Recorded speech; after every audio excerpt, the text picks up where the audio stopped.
በስመ አብ ወወልድ ወመንፈስ ቅዱስ አሃዱ አምላክ አሚን።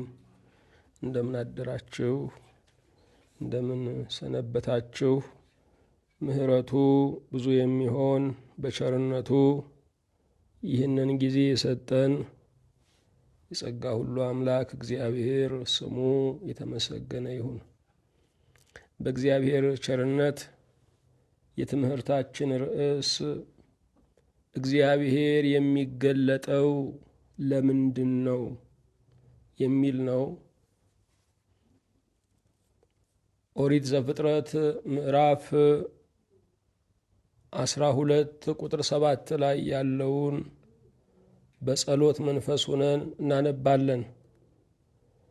እግዚአብሔርም ለአብርሃም ተገለጠለትና ይህችን ምድር ለዘር እሰጣለሁ አለው። እርሱም ለተገለጠለት ለእግዚአብሔር በዚያ ስፍራ መሠዊያን ሠራ። ሁሉን የያዝ ሁሉን የምትገዛ የጌታችን የመድኃኒታችን የኢየሱስ ክርስቶስ አባት እግዚአብሔር ሆይ እናመሰግንሃለን። የመከራችንን ባሕር የከፈልከው ከሲኦል አዘቅት ውስጥ ያወጣህን ጨለማችንንና ትካዜያችንን ወደ ኋላ የጣልክልን ተስፋ መንግሥተ ሰማያትን የሰጠህን በስምህ የጠራህን ማኅተመ መንፈስ ቅዱስንም ያሳደርክብን አባ አባት ብለን የምንጠራበትን የልጅነትን መንፈስ ያጎናጸፍከን ከፍርሃት ነፃ አውጥተህ በልጅ ማዕረግ የተቀበልከን ጌታ በእውነት እናመሰግንሃለን። ያላወቅንህ ዘመን ብዙ ነበረ፣ በመታገስህ አንተን አወቅንህ። የማያውቁህ ብዙዎች ናቸው፣ ትዕግሥት ግን ተስፋቸው ነውና ሁሉን ስለሚቀበለው ሁሉን ስለሚያኖረው ምሕረትህ በሰማይና በምድር ክብር ምስጋና ላንተ እናቀርብልሃለን። የምንሰጥህ የሌለን ሁሉ ከአንተ የሆነ እኛም አለኝ የምንለውም ሁሉ ያንተው ገንዘብ የሆነ አምላካችን ሆይ ዘወትር ስለማያሳቅቀው ስጦታ ልባዊ ምስጋና እናቀርብልሃለን። አምላካችን ሆይ ታናሽነታችንን ያልናቀው ታላቅነትህ የተባረከ ነው። ዘወትርም ደግሞ ስለምትሳሳልን በዐይነ ምሕረትም ስለምትመለከተን እጅህን ለበረከት ክንድህን ለረድኤት ስለምትዘረጋልን ልባዊ ምስጋና እናቀርብልሃለን።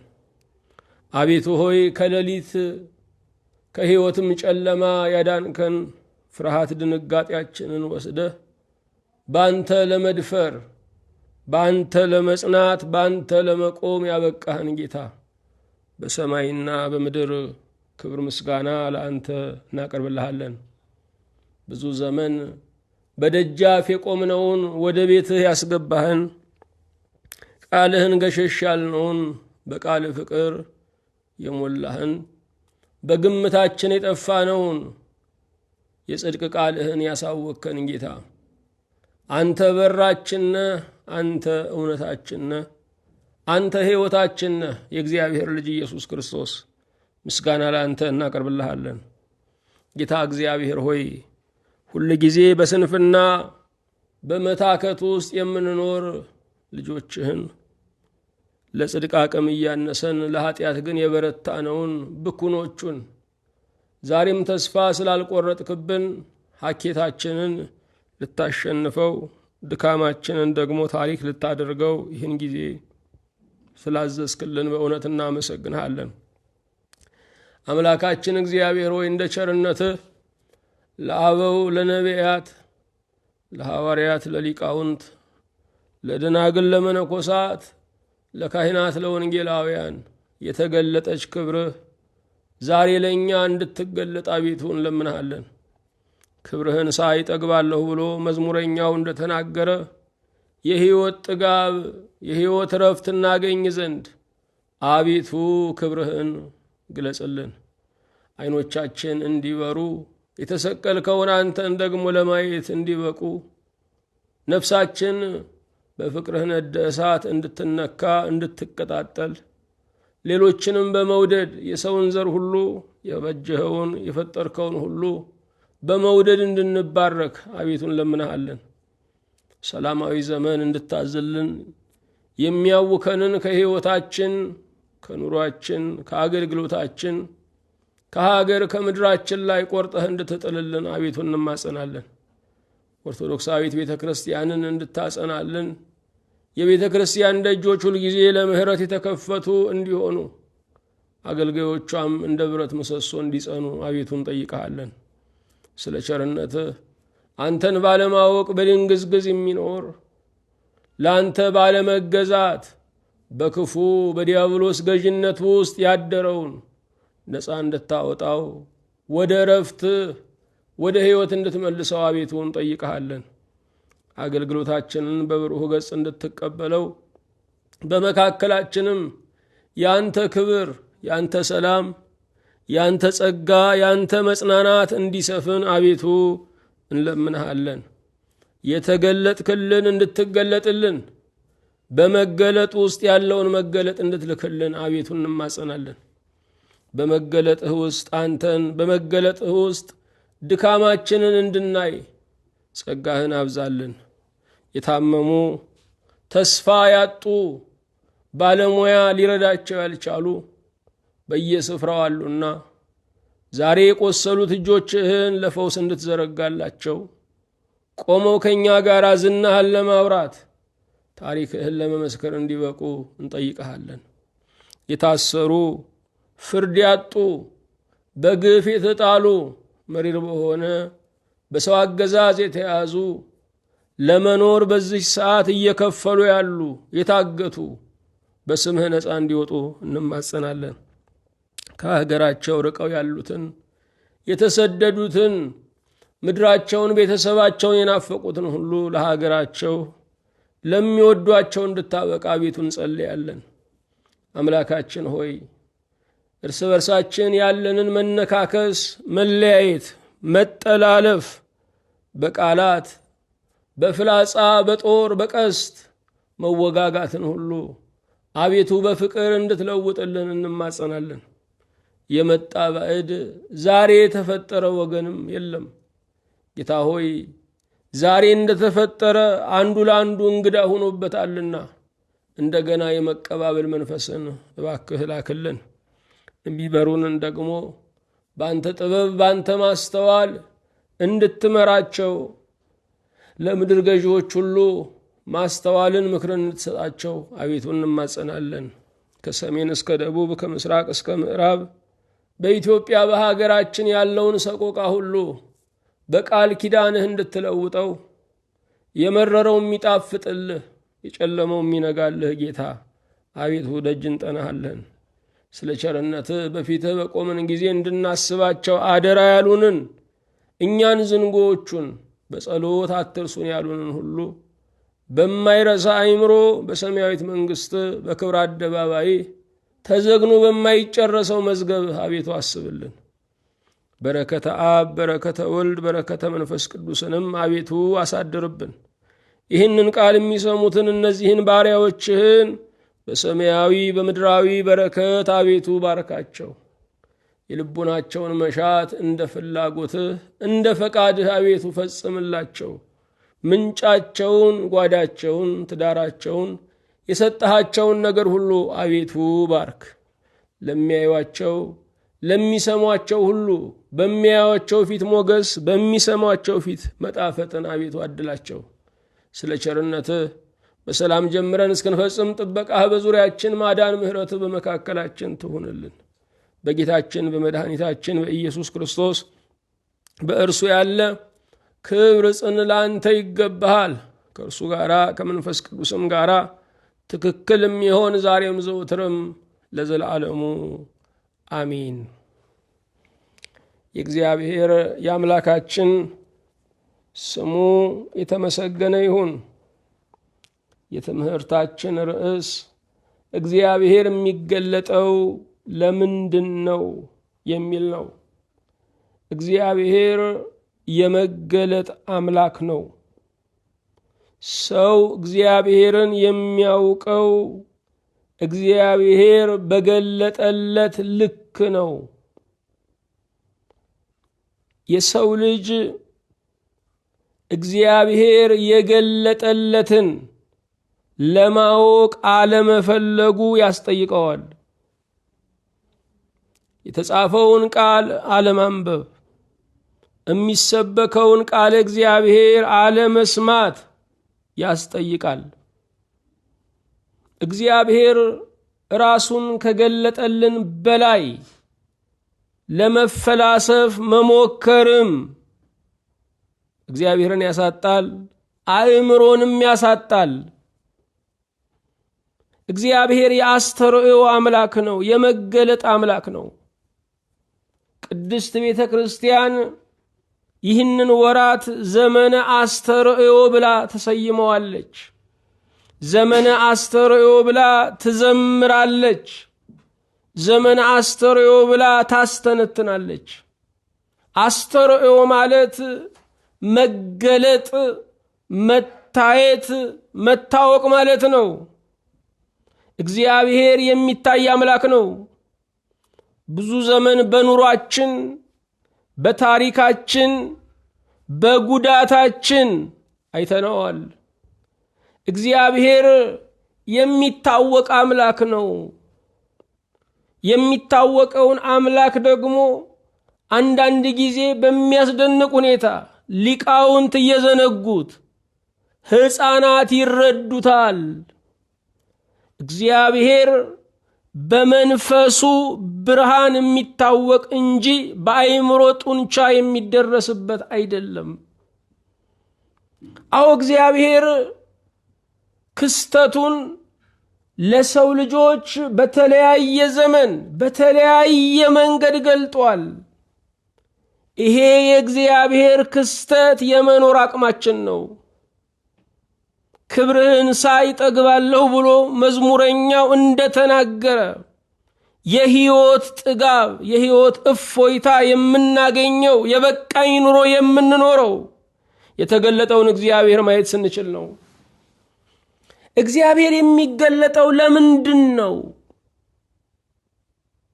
እግዚአብሔር የሚገለጠው ለምንድን ነው የሚለውን ከብሉይም ከሐዲስም ለማየት እንሞክራለን። ለጊዜው በተገለጠልን መጠን 20 ምክንያቶችን እንጠቅሳለን። እነዚህን ቶሎ ቶሎ እያልን ባለን ጊዜ ለመመልከት እንሞክራለን። እግዚአብሔር የሚገለጠው ለምንድን ነው?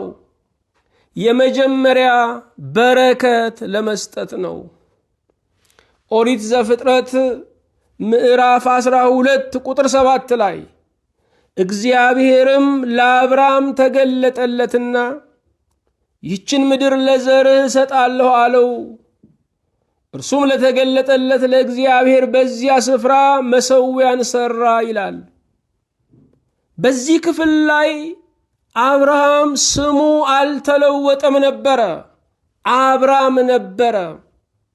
አብራም ማለት ትልቅ አባት ማለት ነው። ትልቅ አባወራ ማለት ነው። እግዚአብሔር ስሙን ሲለውጥለት አብርሃም አለው፣ አበ ብዙሃን አለው፣ የብዙዎች አባት አለው።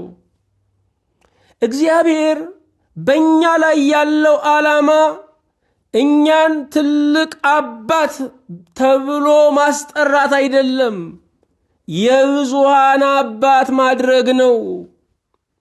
ትልቅ አባቶች፣ ትልቅ መምህራን፣ ትልቅ ነገስታት፣ ትልቅ አባወራዎች አሉ። ነገር ግን የብዙዎች አባት፣ የብዙዎች ታዳጊ፣ የብዙዎች ረፍት ላይሆኑ ይችላሉ። ሁላችንም የትልቅነት ሩጫ ጎላ ብሎ የመታየት ጥማት አለን። ይህ ዓለም እንደምታውቁት ሰዎች ለአንደኝነት የሚጋደሉበት ዓለም ነው። ነገር ግን እኔ ለብዙሃኑ ማን ነኝ? እኔ ለብዙሃኑ ምን እጠቅማለሁ? እኔ ለእኔ ነኝ ወይ ትልቅ ወይስ እኔ ለብዙሃኑ ነኝ ወይ አባት ብለን መጠየቅ ያስፈልገናል። ትልቅ ተብሎ ከመጠራት ለብዙዎች ታዳጊ መሆን፣ የሙት ልጅ አሳዳጊ፣ የአረጋውያን ሰብሳቢ መሆን ይበልጣል። ትልቅ መሆን ራእይ አይደለም። የብዙዎች አባት የብዙሃን አባት መሆን ግን ራእይ ነው። የአንድ መንፈሳዊ ሰው ግቡ ዝነኛ ጉልህ ሰው መሆን አይደለም። የአንድ መንፈሳዊ ሰው ግቡ የብዙዎች ታዳጊ መሆን ነው። መንፈሳውያን ይህንን ግባቸውን ቢረዱት በዓለም ላይ ቁስለኞች አይኖሩ ነበረ፣ የጎበጡ አይኖሩም ነበረ፣ ረሃብም ይዝትባቸው አይኖሩም ነበረ፣ ጥማትም ይቀልድባቸው አይኖሩም ነበረ፣ እርዛት ቤቱን የሰራባቸው አይኖሩም ነበረ። አንድም መዋዕለ ቴሬዛ የሰሩትን እናውቃለን። የህንዱ የነጻነት ታጋይ የነበሩት ማህተማ ጋንዲ የሰሩትን እናውቃለን። አንድ ሰው ከቆረጠ ለሚሊዮን መልስ ይሆናል።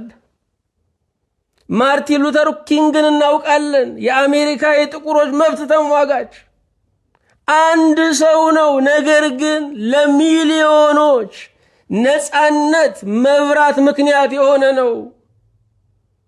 ምንድነው ዓላማችን?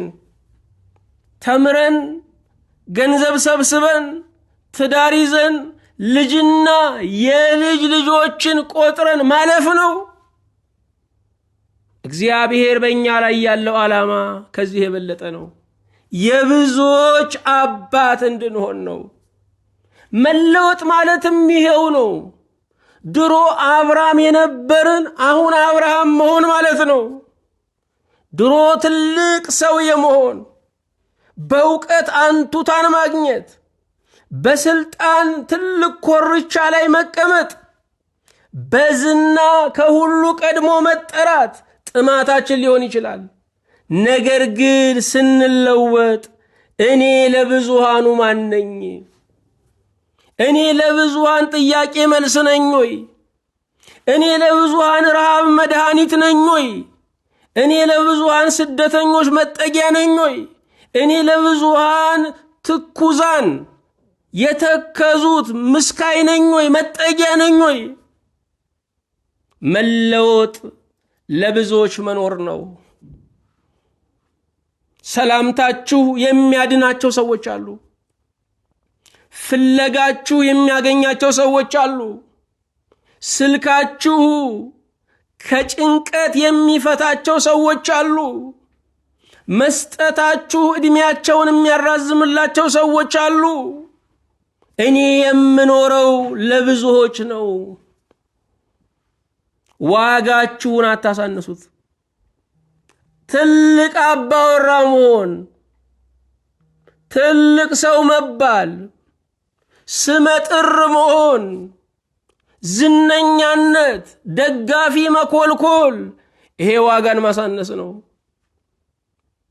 ለብዙዎች ድብቅ መድኃኒት መሆን፣ ለብዙዎች ስውር ካህን መሆን፣ ለብዙዎች ሽሽግ አማካሪ መሆን፣ ይሄ የተጠራንበት ዓላማ ነው። መለወጣችሁን የምትለኩት ከራስ ወዳድነት ስትፈቱ ነው። በራሱ ዙሪያ የሚሽከረከር የበረሃ አዙሪት የገጠመው ሰው ከራሱ ውጭ ስለማንም አያስብም። የሚያወራው ስለ ራሱ ነው። የሚተነትነው ስለ ራሱ ነው። የሚጨነቀው ስለ ራሱ ነው። እኔ የተፈጠርኩት ለብዙሃን ነው።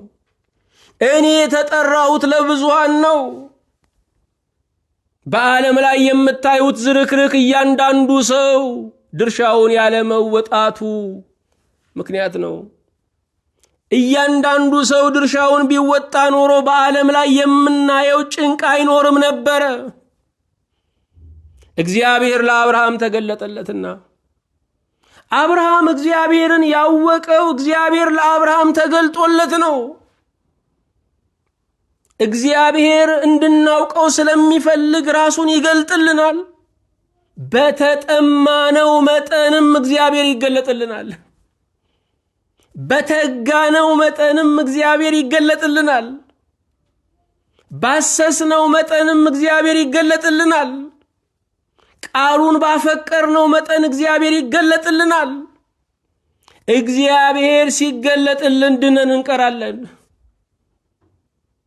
ዓይኔ እግዚአብሔርን አየች ሰውነቴም ድና ቀረች ተብሎ ተጽፏል። እግዚአብሔርን ማየት መዳን ነው። ይሄ መዳን ግርሻት የሌለው ነው። ይሄ መዳን ድኖ መቅረት ነው። በሳቅ የጀመርነውን ቀን በለቅሶን ጨርሰው ይሆናል። ያደረው አያረፍድም፣ ያረፈደው አይውልም፣ የዋለው አያመሽም።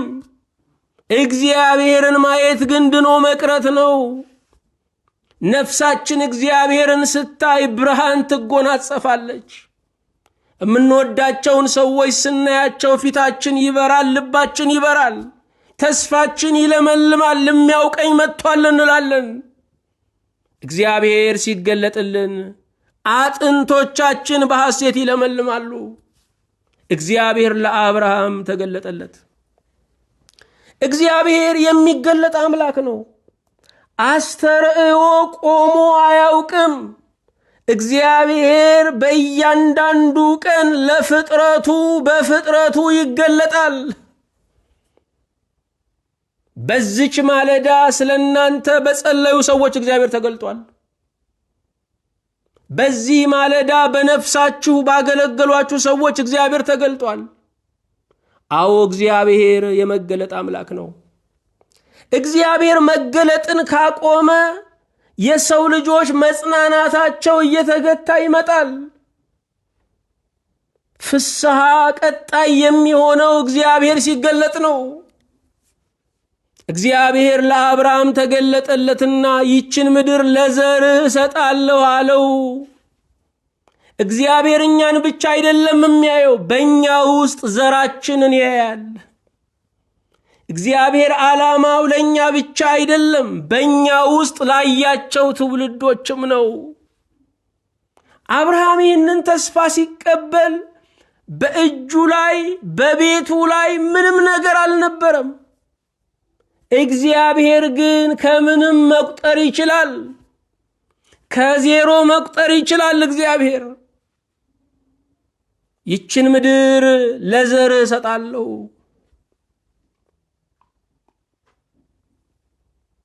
ዛሬ የምንጨነቀው አንድ ክፍል ቤት እግዚአብሔር እንዲሰጠን ነው። ዛሬ የምንቃትተው ትንሽ ሥራ እግዚአብሔር እንዲፈጥርልን ነው። እግዚአብሔር ግን ምድርን ይሰጣል። ይችን ምድር ለዘርህ እሰጣለሁ አለው። ዛሬ የሚሰበሰበው ገንዘብ የተወለዱ ልጆች እንኳን የማይበሉት ነው። ራሳቸው ባለቤቶቹም የማይበሉት ነው። እግዚአብሔር ግን የሚሰጠው ዘሩ የሚበላውን ነው። እግዚአብሔር የኛ ብቻ አይደለም፣ የተቀመጥንባት ምድርም ጠባቂ ነው። ሳንፈጠር የሚያውቀን፣ ከሞትን በኋላ ያዝረከረክነውን የሚሰበስብ አምላክ አለ። እኛ ስንሄድ የእኛን ሥራ የሚሠራ አባት አለን። እኔ ስሞት ልጆቼ ምን ይሆናሉ? ራእዬ ምን ይሆናል? ሀገሬ ምን ትሆናለች ብለን የምንጨነቅ ከሆነ ሲሰበስበን የተውነውን ሥራ ለመስራት ዋስትና ሰጥቶ ነው። እርሱም ለተገለጠለት ለእግዚአብሔር በዚያ ስፍራ መሠዊያን ሠራ። መሠዊያ ቋሚ የሆነ የእግዚአብሔር መቅደስ ነው። አብርሃም የእግዚአብሔርን መገለጥ አከበረ። እግዚአብሔር የተገለጠለትን ሰዓት አከበረ። እግዚአብሔር የተገለጠበትን ስፍራ አከበረ። ለአስተርእዮተ እግዚአብሔር ክብር መስጠት አለብን። እግዚአብሔር መገለጡን የሚያሰፋው ለመገለጡ ባለን ክብር መጠን ነው። ዛሬ የምንሰማውን የእግዚአብሔር ቃል ላለመርሳት በምናደርገው ጥረት እግዚአብሔር ቃሉን ያበዛልናል። ዛሬ የምንሰማውን የእግዚአብሔር ቃል ለመሰነድ ለመጻፍ በምናደርገው ጥረት እግዚአብሔር ቃሉን እያበዛልን ይመጣል። እርሱ እግዚአብሔር የሚያከብሩትን የሚያከብር አምላክ ነው። ቃሉን ስናከብር በቃሉ ያከብረናል። ምስጢራቱን ስናከብር በምስጢራቱ ያከብረናል። አዎ እግዚአብሔር የሚገለጠው ለምንድን ነው? በረከት ለመስጠት ነው። በረከት ምንድን ነው? በዚህ ስፍራ ላይ እግዚአብሔር ለአብርሃም የሰጠው በረከት ትውልድን ነው። እምናየው ትውልዳችን በረከታችን ነው። በረከት በእምነት የምንቆጥረው ነው። እምናየው ትውልዳችን በረከታችን ነው። እሚርመሰመሰው ሰው በረከታችን ነው። ለኛ የሚያስቡ መድኃኒታችንን በሰዓቱ የሚያቀብሉን በረከቶቻችን ናቸው። ውለታው ብዙ የእግዚአብሔር አመስጋኝማ ቢኖር ተብሏል። የእግዚአብሔርን በረከት መቁጠር ብንችል የእግዚአብሔር በረከቱ ብዙ ነው። እግዚአብሔር ያልባረከው ሰው የለም። በረከቱን የሚቆጥር ግን ጥቂት ነው። ልብ አድርጉ። ምስጋና የምንለው ነገር የሁለት ነገሮች ጥምረት ነው። ማሰብና መቁጠር። ሰው ሲያስብ፣ ሰው ሲቆጥር አመስጋኝ ይሆናል። አብርሃም ለተገለጠለት ለእግዚአብሔር መሠዊያን ሰራ። አብርሃም ለተገለጠለት ለእግዚአብሔር ካህን ሆኖ ራሱ መስዋዕት አቅራቢ ሆኖ አሳረገ። እግዚአብሔር ይባርካል። መባረክ መብዛት ነው። መባረክ ባለን ነገር መርካት ነው። እግዚአብሔር ለአብርሃም ዘርህን አበዛለሁ ብሎ ባረከው። ካልባረከኝ አልለቅህም ላለው ለያዕቆብ ደግሞ ራሱ እግዚአብሔር እርካታ ሆነው። ባለን ነገር መርካት ትልቁ መባረክ ነው። መባረክ መብዛት ብቻ አይደለም፣ በተሰጠን መደሰት፣ የበቃኝ ኑሮ መኖር እርሱ መባረክ ነው። በእርግጥም እግዚአብሔር ባርኮናል። ጥያቄያችን ራበኝ ከሆነ እግዚአብሔር ዛሬ ሕጋዊ ጥያቄ ነውና መልስ ይሰጣል። አልረካሁም ለሚል ግን እግዚአብሔር መልስ የለውም። በምድር ላይ የሚያጠግብ ነገር እንጂ የሚያረካ ነገር የለም። መርካት በእግዚአብሔር ነው። እግዚአብሔር የሚገለጠው ለምንድን ነው? ሁለተኛ ለማጽናት ነው። ኦሪት ዘፍጥረት ምዕራፍ 17 ቁጥር 1 ላይ አብርሃምም የ99 ዓመት ሰው በሆነ ጊዜ እግዚአብሔር ለአብርሃም ተገለጠለትና እኔ ኤልሻዳይ ነኝ፣ በፊቴ ተመላለስ፣ ፍጹምም ሁን አለው። አብርሃም እግዚአብሔር የሰጠውን ተስፋ መታገስ አቃተው። በ86 ዓመቱ እስማኤልን ወለደ። እስማኤልን እግዚአብሔር ባለው መንገድ አይደለም ያገኘው። ልጅ እንደሆነ ልጅ ነው ብሎ ከአጋር በአቋራጭ መንገድ እስማኤልን አገኘ። እስማኤል ተገኝቷል። የአብርሃም ልብ ግን አልሞላም። የአብርሃም ክንዶች ልጅ ታቅፈዋል። የአብርሃም ልብ ግን ልጅ አልታቀፈም። እግዚአብሔር የሚሰጠን ነገር ለቅፋችን ሳይሆን ለልባችን የሚሞላ ነው። አብርሃም በቅፉ ሙሉ ልጅ አገኘ። ልቡ ግን ባዶ ነበረ። መርካት አልቻለም። የምትፈልጉትን ነገር በአቋራጭ ማግኘት ትችላላችሁ፣ ግን እርካታ የለውም።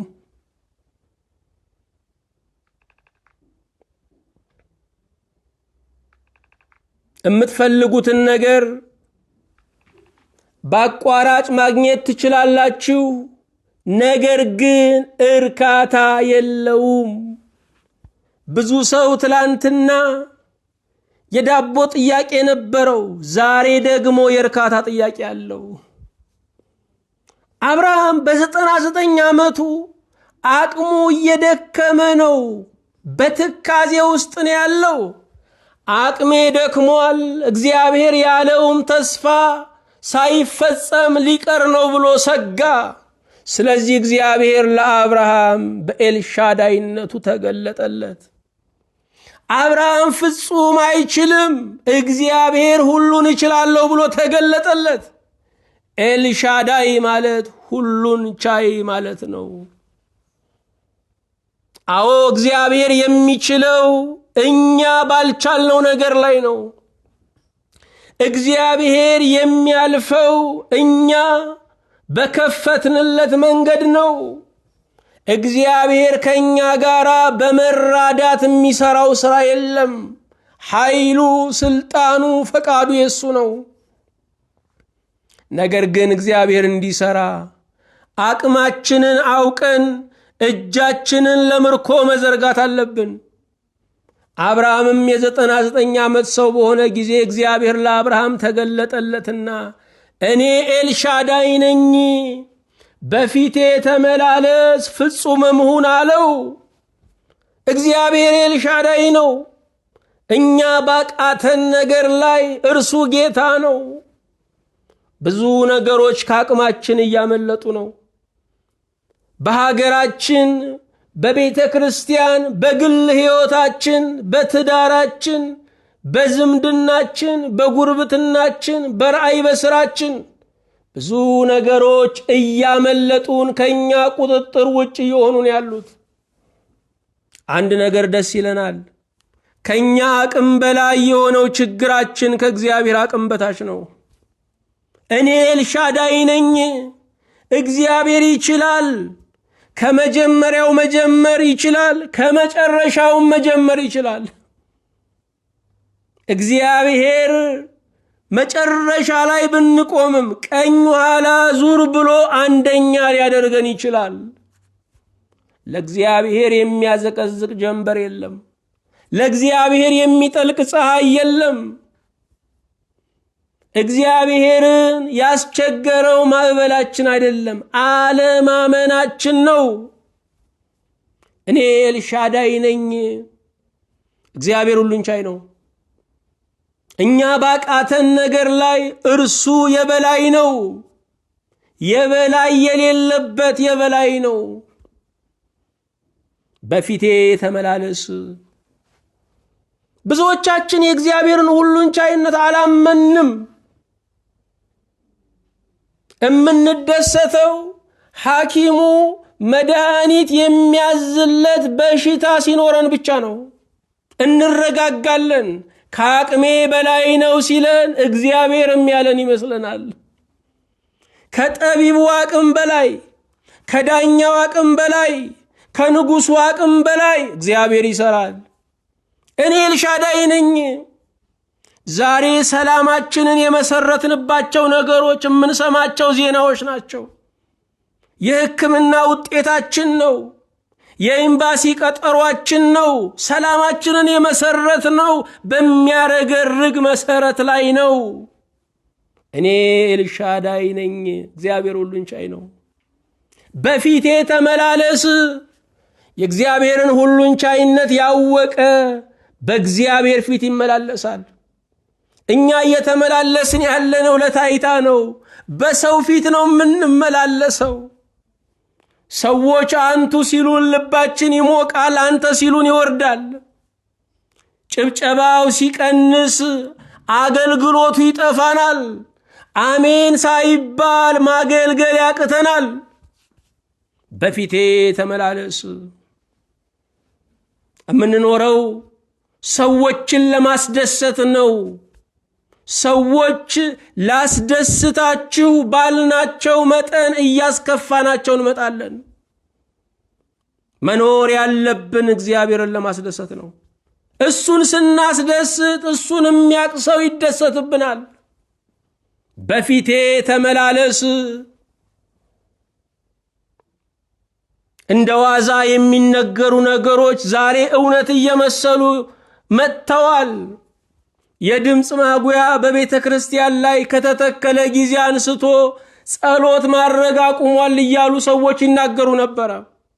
ከዚያ በፊት ተመስጦ የነበረው እግዚአብሔር እንደሚሰማው ሆኖ ያዜም የነበረው አሁን ሰው እንዲሰማው ሆኗል ማለት ነው። በፊቴ ተመላለስ። እምንቀድሰው እንደው ዜማውን እምንቀሽረው ሰው እንዲሰማን ነው ወይስ እግዚአብሔር እንዲሰማ ነው? ወደ እግዚአብሔር ዜማ አያርግም። ወደ እግዚአብሔር የሚያርገው ልባዊ ጸሎት ነው። በፊቴ ተመላለስ። ዛሬ ሰዎች ቀራጭ አቁመው በቤተ ክርስቲያን ይጸልያሉ። ዛሬ ሰዎች ሲያለቅሱ ፎቶ የሚያነሳቸው ሰው ይዘው ጸሎታቸውን ይለቃሉ። የሚመላለሱት በሰው ፊት ነው፣ በእግዚአብሔር ፊት አይደለም። ብዙ የሚያነበንቡ አሉ፣ የሚጸልዩ የሉም። ለዚህ ነው የእግዚአብሔርን ስም እየጠራን የእግዚአብሔር ረድኤት የተለየን ሕዝቦች ይሆን ነው። ዛሬ የሃይማኖት ስፍራዎችን የተውኔታችን መድረክ አድርገናቸዋል። በፊቴ ተመላለስ። በእግዚአብሔር ፊት ሳይሆን በሰው ፊት ነው የምንመላለሰው። የታይታ ኑሮ የታይታ ክርስትና ነው የሚታየው። የሚሳደበው የኛው ሰው ነው። የሚራገመው የኛው ሰው ነው። የሰው ስም የሚበክለው የኛው ሰው ነው። መርበብትን የሚዘረጋው ወጥመድን የሚዘረጋው የኛው ሰው ነው። በፊቱ የተመላለስን አይደለንም። የምንመላለሰው በሰው ፊት ነው። በእግዚአብሔር ቤት ውስጥ የምድር ገዢዎችን ለማስደሰት የሚኖር ሰው አለ። በእግዚአብሔር ቤት ውስጥ ከእግዚአብሔር እየበላ ወደ ፖለቲከኞች የሚወጣ አለ። በእግዚአብሔር ቤት ውስጥ መሰላሉን ለመዘርጋት ከሀገር ለመውጣት የሚመላለስ ሰው አለ። ነገረ መለኮት አጥንቶ ሌላውን መሃይም ብሎ ለመሳደብ የሚመላለስ ሰው አለ። የተማርነውን ትምህርት የምንማረውም የተማርነውም ያልተማረውን ለማገልገል ነው ወይስ ደንቆሮ ብሎ ለመሳደብ ነው? በፊቴ ተመላለስ። የእግዚአብሔርን ሁሉን ቻይነት የሚያቅሰው በእግዚአብሔር ፊት ነው የሚመላለሰው። የምንጸልየው ለኛው ነው። ንስሐ የምንገባው ለኛ ነው። የምንቆርበው ለኛ ነው። የምናገለግለው ለኛ ነው። በፊቱ መመላለስ ያስፈልጋል። በፊቱ መመላለስ ያስፈልጋል። ዛሬ ጸጋን እየሸጥን ያለ ነው። ጸጋን ለጭብጨባ እየሸጥን ነው። ጸጋን ባለጠጎችን ለመያዝ እየሸጥን ነው። ጸጋን ቆንጆችን ለመሰብሰብ እየሸጥን ነው። በፊቴ ተመላለስ። የእግዚአብሔርን ስም እየጠሩ ከእግዚአብሔር እንደ መክሰር ያለ ጉዳት የለም። የእግዚአብሔርን ስም እየጠሩ እግዚአብሔር አላውቃችሁም እንደ መባል አስፈሪ ነገር የለም። በእግዚአብሔር እንደ አለመታወቅ የሚያስፈራ ነገር የለም። ዓለም ሁሉ አገልጋይ ብሎ ጠርቶን በእግዚአብሔር እንደ አለመታወቅ የሚያስፈራ ነገር የለም። በፊቴ ተመላለስ። በፊቱ ብንመላለስ እንደ ነነዌ ሰዎች 3 ቀን ጾምና ጸሎት ብናደርግ ምድሪቱ ታርፍ ነበረ። ፍጹምም ሁን፣ ምሉ ሁን፣ በስጋህም በነፍስህም በመንፈስህም እኔን ፈልገኝ፣ እኔን አምልከኝ ማለት ነው። አብርሃም በ99 ዓመቱ ተንገዳግዶ ነበረ። ስለዚህ እግዚአብሔር ተገለጠለት። ለምን? ለማጽናት። ለሚንገዳገደው ሰው ምሰሶው የሚጠመጠምበት ምርኩዙ የሚደገፍበት ኤልሻዳይ የሚለው የእግዚአብሔር ስም ነው። የእግዚአብሔር ኤልሻዳይነት ምርኩዛችን ነው፣ ምሰሷችን ነው፣ ጽንዓታችን ነው። ለነፍሳችሁ ሁልጊዜ ንገሯት። ብርድ ብርድ ሲላችሁ፣ ረግጦ መራመድ ሲያቅታችሁ፣ ሁሉም ነገር ሲያስፈራችሁ፣ የንፋሱ ሽውታ ሁሉ ልባችሁን ሲያርደው እግዚአብሔር ኤልሻዳይ ነው፣ እግዚአብሔር ይችላል በሉ። መከራችሁ ይህንን ስም ለመስማት ጆሮ አለው፣ ይደነግጣል። ሰይጣን ይህንን ስም ሰምቶ መቋቋም አይችልም። ተራራችሁ ዝቅ ዝቅ ይላል። እግዚአብሔር ኤልሻዳይ ነው። በፊቱ ተመላለሱ። በእግዚአብሔር ቤት ለታይታ ጥሩ አማኝ ነው ለመባል አትመላለሱ።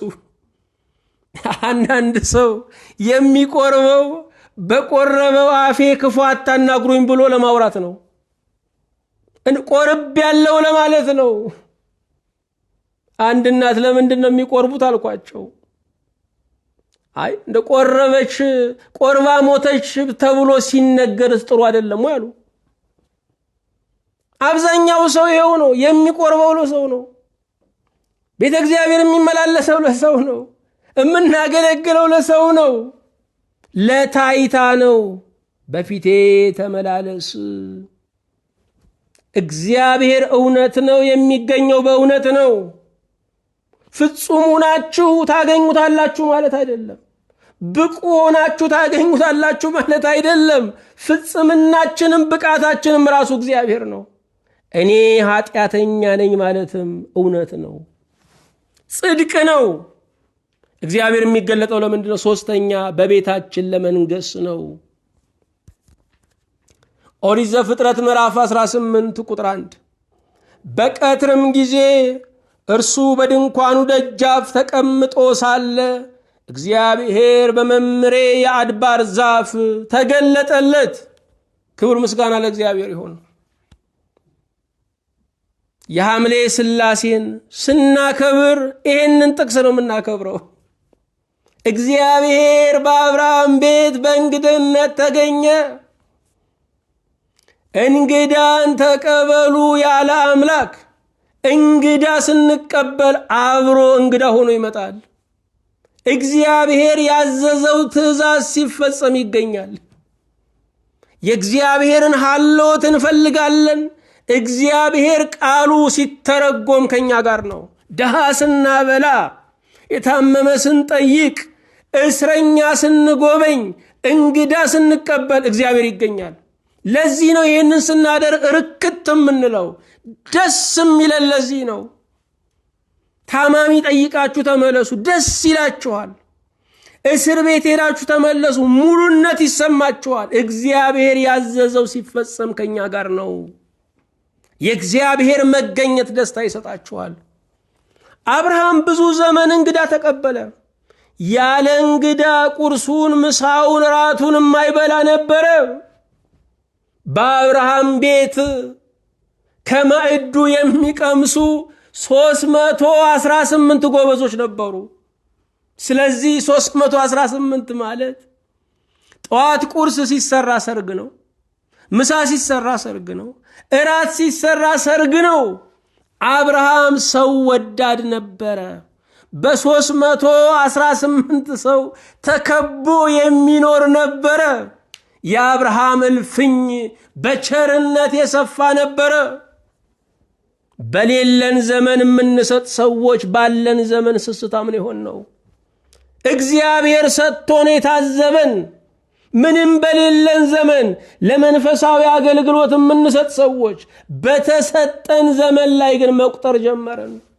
ሳይቆጥር ለሰጠ እግዚአብሔር እኛ መቁጠር ጀመርን። አብርሃም እንግዶችን ይቀበል ነበረ። ስለዚህ ራሱ እግዚአብሔር በአብርሃም ቤት እስተናገዳለሁ ብሎ ሄደ። በቀትርም ጊዜ እርሱም በድንኳኑ ደጃፍ ተቀምጦ ሳለ እግዚአብሔር በመምሬ አድባር ዛፍ ተገለጠለት። ቀትር ነው። አብርሃም ማለት መስፍን ነው። ትልቅ አባወራ ነው። በአገሩ የተከበረ ነው።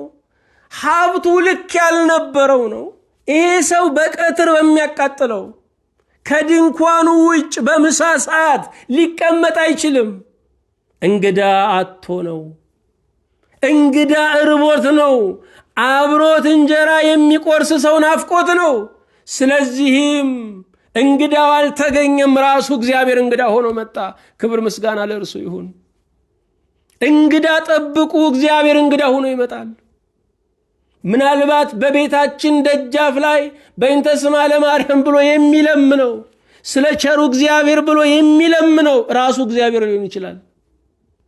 በቀትርም ጊዜ እርሱ በድንኳኑ ደጃፍ ተቀምጦ ሳለ እግዚአብሔር በመምሬ የአድባር ዛፍ ተገለጠለት። በቤታችሁ ደጃፍ ላይ የጠዋት ፀሐይ ለመሞቅ ትቀመጡ ይሆናል። በቀትር ግን አንድ አባወራ አይቀመጥም። አብርሃም ከቀትሩ በላይ ቀትር የሆነበት እንግዳ ማጣት ነበረ። እግዚአብሔር በአብርሃም ቤት ለመንገስ መጣ። አብርሃም ሥላሴን በቤቱ አስተናገደ። ከዚህ በላይ መታደል ምን አለ? ከዚህ በላይ መመረጥ ምን አለ? አብርሃም ለእግዚአብሔር ጠቦት አረደ፣ ሚስቱንም አዘዘ። ታሪኩን እንደምታውቁት ነው። እግዚአብሔር ይስሐቅ የሚባል ልጅ፣ እውነተኛ ሳቅ የሆነ ልጅ እንደሚሰጠው ቃል ገባለት። አዎ እግዚአብሔር የሚገለጠው ለምንድን ነው? በቤታችን ለመንገስ ነው። ዛሬ በግል ሕይወታችን እግዚአብሔር ነግሶ ሊሆን ይችላል። አብሮ ያለ የትዳር አጋር ግን የእግዚአብሔር ተቃዋሚ ሊሆን ይችላል። ዛሬ ያሉ ባለ ትዳሮች ወንዱ በሴቷ እናት አባት የሚቀና ነው። ሴቷ በወንዱ እናትና አባት የምትቀና በልጆቿ አያት ላይ የጠላትነት ስሜት የሚሰማት ናት። ከዛ ደግሞ አድጎ አንደኛው አካል የሚጸልይ ከሆነ በጸሎቱ ሁሉ የሚቀና የትዳር አጋር ተፈጥሯል። በእግዚአብሔር የሚቀና የኛ የዘመናችን ትዳር ቅናቱ ሰማይ ደርሷል። በእግዚአብሔር የሚቀና እግዚአብሔርን ብቻ የሚያገለግል ነው። ለኔ ጊዜ የማይሰጥ የሚጸልይ ነው፣ የምትጸልይ ናት። ብዙ የእግዚአብሔር አገልጋይ የሆኑትን አስራችሁ የተቀመጣችሁ ሴቶች፣ ብዙ የእግዚአብሔር አገልጋይ የሆነችዋን ሴት አስራችሁ የተቀመጣችሁ ወንዶች፣ እግዚአብሔር አገልጋዩ ታስሮበት ዝም አይላችሁም። ዋጋ ትከፍላላችሁ። የእናንተም ቤት አይሰራ የእግዚአብሔርን ቤት አይሰራ ብላችሁ ቀንበር ጥላችሁ የተቀመጣችሁ እግዚአብሔር መልስ ይሰጣችኋል። ዛሬ ብዙ አገልጋይ ተኮላሽቶ ነው ያለው በትዳሩ። እግዚአብሔርን ታገለግል የነበረች ዛሬ በባሏ ተቆልፎባት ቤተ ክርስቲያን እንኳን መሄድ አልቻለችም። እግዚአብሔር ዋጋ ያስከፍላል። የአንበሳውን ልጅ የሚያስር ጎበዝ የለም። እግዚአብሔር እንዳይሰብራችሁ የእግዚአብሔርን አገልጋዮች ልቀቁ። ልጆቻችሁን ያሰራችሁ ቤተ ክርስቲያን አለ እያላችሁ ልጆቻችሁን ያሰራችሁ እንደው እንዳይመነኩስ እንዴ የመነነውን የመነኮሰውን ጸልዩልኝ እያላችሁ የእናንተ ልጅ እንዳይመነኩስ ለምንድን ነው የምትከለክሉት? የእግዚአብሔር ቤት እንዳይመክን ልጆቻችሁን መልቀቅ አለባችሁ። የኛ ቤት ክፍት የሚሆነው የሱ ቤት ሲከፈት ነው። የእግዚአብሔር ደጅ ሲዘጋ የኛም ደጅ ዝግ ይሆናል። በቤታችን ለመንገስ እግዚአብሔር ይገለጣል። ዛሬ በትዳራችሁ እግዚአብሔር መንገስ ይፈልጋል። በልጆቻችሁ ላይ እግዚአብሔር መንገስ ይፈልጋል። ልጆቻችሁን ወደ ቤተ ክርስቲያን አምጡ። የሚነገረው ቃል ላይ ገባቸው፣ ዜማው ላይ ይረዳቸው ይችላል። ነገር ግን ነፍስ ትሰማለች። በእግዚአብሔር ቤት ውስጥ አምጧቸው። በእግዚአብሔር ቤት ይደጉ፣ ጸጋውን ይካፈሉ። በቤታችን እግዚአብሔር መንገስ አለበት። ባለትዳሮች በአንድነት አንድ ስፍራ ላይ አስቀድሱ። የጌታን ሥጋና ደም ተቀበሉ። ቃለ እግዚአብሔርን አዳምጡ። በአንድነት ጸልዩ። በአንድነት ከሌማት እየበላን በአንድነት ከቃለ እግዚአብሔር መማር ለምን አቃተን? የሚያሳዝነው የእግዚአብሔርን ሰላም እንፈልጋለን። ሰላሙ ለሚገኝበት ነገር መታዘዝ አንፈልግም። ሰላሙ የሚገኘው በቃሉ ነው። ከተማራችሁ ሰላም አላችሁ፣ ካልተማራችሁ ሰላም የላችሁ። ድምፅን በድምፅ የሚሽረው የእግዚአብሔር ቃል ካልመጣላችሁ የዓለም መርዶ ጨርቅ ያስጥላችኋል። እግዚአብሔር የሚገለጠው ለምንድን ነው? አንደኛ በረከት ለመስጠት፣ ሁለተኛ ለማጽናት፣ ሶስተኛ በቤታችን ለመንገስ ነው። እግዚአብሔር ዛሬ እናንተን ብቻ ሳይሆን ዘራችሁን ሊባርክ ይፈልጋል። በዚህ ቃል የተገለጠ እግዚአብሔር ዘራችሁን ሊባርክ በሌላችሁበት ዘመን ሊያደምቃችሁ ይፈልጋል። እግዚአብሔር ከሞት በላይ ስማችሁን ሊያገን ይፈልጋል። እግዚአብሔር ይሄ ብቻ አይደለም። ተስፋዬ ዘገየ፣ ጉዳዬ ተሳሰረ፣ በቀረብኩት ቁጥር ተስፋዬ ይርቃል ለምትሉ እግዚአብሔር በኤልሻዳይነቱ ሊያጸናችሁ ሊያስፈክራችሁ ይገለጣል።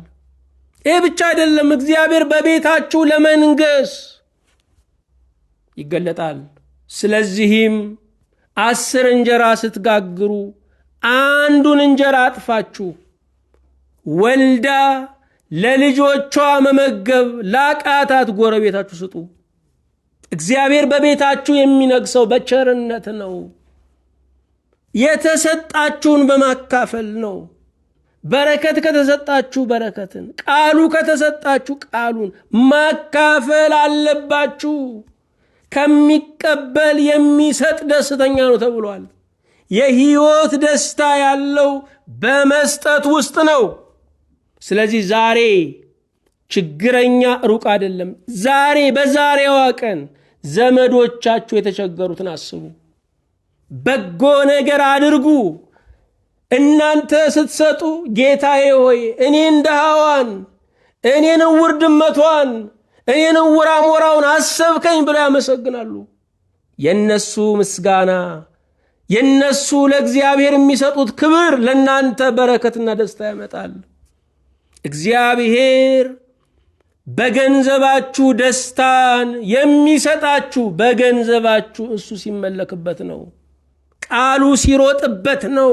ወንጌል ሲስፋፋበት፣ ድሃ ሲጠግብበት ነው። አዎ እግዚአብሔር በቤታችሁ ለመንገስ ይገለጣል። ለአምላካችን ለእግዚአብሔር ምስጋና፣ ለእኛና ለሕዝባችን በረከት ይሁን። እንቀጥላለን። እግዚአብሔር ትምህርታችንን ደግሞ የምንፈጽምበት ዘመንና ወራት ያድለን። አቤቱ አምላካችን ሆይ እናመሰግንሃለን።